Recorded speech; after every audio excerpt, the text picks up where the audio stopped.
بہار کا موسم آتا ہے تو ہر طرف ہریالی چھا جاتی ہے، شاخوں سے شگوفے پھوٹتے ہیں، درخت اور پودے سبز و شاداب پتوں سے ڈھک جاتے ہیں، شاخوں سے کلیاں پھوٹتی ہیں، یہ کلیاں پھول بن کر اپنی بہار دکھاتی ہیں، فضا رنگوں اور خوشبوؤں سے بھر جاتی ہے، پھر رت بدلتی ہے تو پھول کملا جاتے ہیں، سبز پتے سوکھ کر شاخوں سے گرنے لگتے ہیں، دیکھتے ہی دیکھتے درختوں کی شاخیں ننگی ہو جاتی ہیں، فطرت سو جاتی ہے۔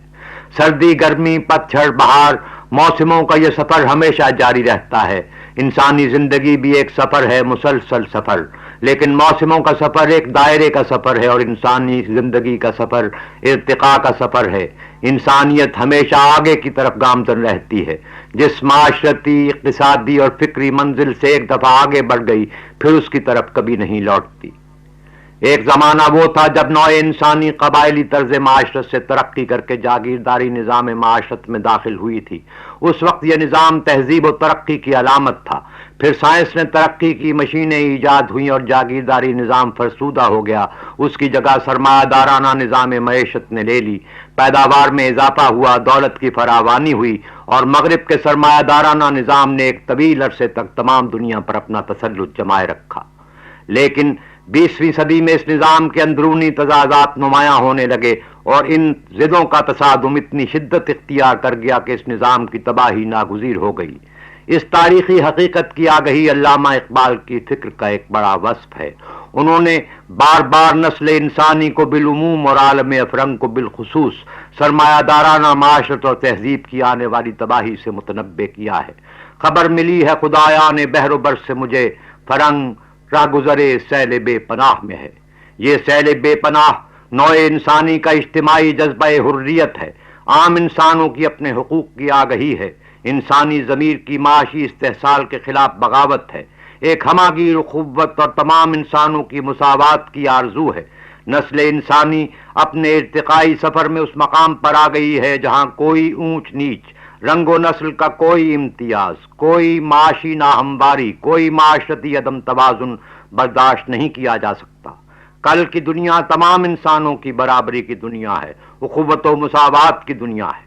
اب صرف وہی نظام معاشرت، وہی نظام اقدار قبول کیا جائے گا جس کی اساس سچے عدل پر ہو، جو محبت، امن اور احسان کی بنیادوں پر استوار ہو۔ دنیا کے سامنے ایسے دو نظام ہیں، ایک وہ نظام ہے جو سرمایہ دارانہ تہذیب کی ضدوں کے تصادم نے پیدا کیا، اقتصادی اور معاشرتی تنظیم کا وہ نظام جو کارل مارکس نے دنیا کو دیا۔ ایک نظام اور ہے جو مکمل مساوات اور عالمگیر اخوت کا داعی ہے، جس کا دعویٰ ہے کہ تمام انسان ایک ماں اور ایک باپ کی اولاد ہیں، اس لیے کسی کو کسی پر نیکی اور علم کے سوا کوئی برتری حاصل نہیں، جو عدل و احسان کو تمام انسانی رشتوں کی بنیاد قرار دیتا ہے۔ یہ نظام وہ ہے جو قرآن پیش کرتا ہے۔ یہ دین مصطفیٰ صلی اللہ علیہ وسلم کا معاشرتی، اخلاقی، معاشی اور روحانی نظام ہے۔ اقبال کہتے ہیں کہ نسل انسانی اب تاریخ کے دوراہے پر کھڑی ہے۔ ایک راستہ مارکس کی جدلیاتی مادیت کا ہے، دوسرا راستہ اسلام ہے جو صرف مادی مسائل ہی کا حل پیش نہیں کرتا، انسان کے تمام فکری اور روحانی سوالوں کا جواب بھی دیتا ہے۔ یہ نظام انفرادی اور اجتماعی وجود کی تمام ضرورتوں کی کفالت کرتا ہے۔ انسان کی اجتماعی فکر عارضی اور دائمی کا فرق پہچانتی ہے، اس لیے انسانیت اپنے جوہر کی تمام تر نمود کے لیے آخر اسلام ہی کا راستہ اختیار کرے گی۔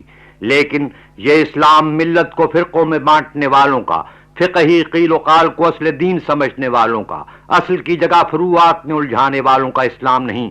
یہ اسلام وہ ہے جو قرآن کا اسلام ہے، وہ دین ہے جو قرآن مجسم محمد مصطفیٰ صلی اللہ علیہ وسلم کی ذات میں سامنے آتا ہے۔ This program is the sole property of Pakistan Broadcasting Corporation, Islamabad. Piracy in this regard is illegal.